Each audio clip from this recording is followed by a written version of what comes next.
بسم الله والحمد لله والصلاة والسلام على رسول الله صلى الله عليه وسلم. السلام عليكم ورحمة الله وبركاته من قناتنا قناة يوميات مربي. بجدد اللقاء مع حضراتكم. دايما فيديوهاتي انتوا اللي بتخلوني اعمل الفيديوهات. بتجيلي اسئلة في التعليقات، وبناء على الاسئلة اللي في التعليقات انا بعمل وبنزل الفيديو. كنت الاول بقول مثلا دي معلومة اكيد الناس عارفاها وفهماها فما نزلش بها فيديو، ولكن اتضح لي ان بتجيلي اسئلة غريبة في التعليقات، اسئلة يعني بجد بسيطة جدا، يعني ما كنتش افكر في يوم من الايام ان انا انزل بها فيديو. ولكن اعذروني ان كنتوا الناس اللي حاليا دلوقتي بتسمعني عندها المعلومة دي، ولكن انا متيقن ان في ناس كتير جدا ما عندهاش المعلومة دي يا جماعة. طيب الموضوع كله عبارة عن ايه؟ جالي سؤال ازاي نميز الزغاليل في السن ده يا جماعة، ان كان ذكر ولا نتاية. يعني ازاي نميز الزغاليل الذكر من النتاية في السن اللي هو ايه، في سن التصغيط، يعني يا دوب بيلقطوا. طبعا انا كنت قلت ان صعب جدا تمييز الذكر من النتاية في السن ده. تمييز الذكر والنتاية في الحمام الكبير احنا كنا اتكلمنا وقلنا ان ممكن من الشوكتين اللي ورا اللي هم العظمتين اللي تحت، بنقول عليهم شوكتين اللي هم العظمتين. طبعا لو ضيقين بيبقى ذكر، لو واسعين بتبقى نتاية، وبيحصل حاجات شاذة ان احنا ممكن نلاقي النتاية ضيقة نلاقي ذكر موسع، ده وارد يحصل. ولكن بناخد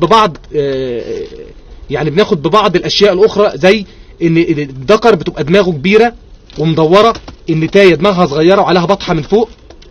في شوية اشياء كده بنحطهم مع بعض، فبالتالي في الاخر بنقدر نوصل لنتيجة تمام. ولكن في السن الصغير ده احنا كل شغلنا اجتهادي، ولكن بفضل الله بنسبة كبيرة ربنا بكرمنا ونقدر نعترف في الذكر من النتاية في السن ده، مع ان صعب التمييز. ولكن اسمع معايا الفيديو كويس جدا وشوف المعلومة اللي هديها لك، ازاي تعرف تميز بين الذكر والنتاية في السن الزغاليل ده، او في سن الشبابات اللي هي يدوب بتلقط، يعني ممكن يكون صوتها لسه بيصاصي زي ما بنقول كده تمام. احنا بنعمل حاجة بسيطة جدا. الحمام قدام منكم اهو واضح في الكاميرا تمام. كل اللي انا هعمله ان انا ببص على الحمام. اولا الذكر تلاقي جسمه فاير ودماغه كبيرة وحجمه كبير، دي حاجات كلها اجتهادات. النتاية هتلاقي جسمها قليل ودماغها صغيرة تمام. ركز معايا قوي في المعلومة دي، عشان لو احنا اضطرينا ان احنا ننزل السوق نجيب زغاليل عايزين نربيها، لما تيجي تختار تبقى النسبة بتاعتك معقولة، ما تشيلش وخلاص كده. لا، انا بشيل عارف ان ببص كده عايز مثلا 5 تجواز، يبقى محتاج 5 ذكورة و5 نتايات. ركز قوي في المعلومة اللي انا بقولها لك، واسمع المعلومة اللي انا بقولها كويس جدا، وما تنساش دايما زي ما انا كنت بقول لك ان معلومة على معلومة بيبقى عندنا قدر كافي ووافي من المعلومات عن تمييز الحمام، عن تربية الحمام، عن رعاية الحمام. ركز كويس جدا معايا في المعلومة دي. يبقى انا دلوقتي الحمام قدام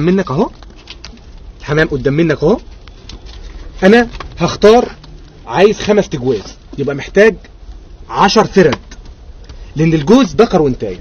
طيب اول ما اجي امد ايدي بسم الله، يا ريت يكون واضح في الكاميرا. بسم الله الرحمن الرحيم. ادي الفرد اهو معايا خلاص كده تمام. بسم الله تمام. يبقى انا اخترت، محتاج اول حاجه اخد نتايه. فعلا انا شايف قدام مني في بطحه اهي تمام، ما نقربش قوي بالكاميرا، في بطحه اهي تمام، وفعلا الدماغ صغيره والحجم صغير ماشي. يبقى انا اول حاجه بعملها ايه؟ بختار اجتهاديا كده تمام. يبقى دي ايه؟ نتايه. اقول بسم الله، ادي واحد. عايزين ذكر، بسم الله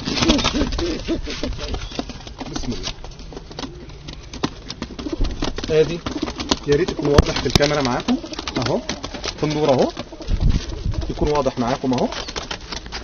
بنختار ذكر تمام، باين عليه دماغه كبيرة، عصبي، دايما الذكر شديد تمام، دماغه مدوره. تمام تمام. دي كلها اجتهادات، ولكن لو انا اضطريت ان انا انزل السوق اجيب، يبقى اخد بالاجتهادات دي، لان هتفرق كتير قوي معايا. النسبه بتاعتك، نسبه النجاح بتاعت عدد الجواز الحمام اللي انت هتجيبها هتكون عاليه ان شاء الله باذن الله. تمام. واروح راميه كده، يبقى كده ايه، انا عندي جوز. هجيب تاني ان شاء الله باذن الله. تمام. يا ريت يكون واضح في الكاميرا اهو. مسكت فرد تاني، انا كده بختار من القفص اللي موجود قدام مني مثلا. تمام تمام. باين عليها هنتايه، جسمها صغير، دماغها صغيره. تمام. زي ما قلت لكم عمليه اجتهاد، ولكن بتنجح ان شاء الله، والنسبه بتاعتها بتبقى عاليه.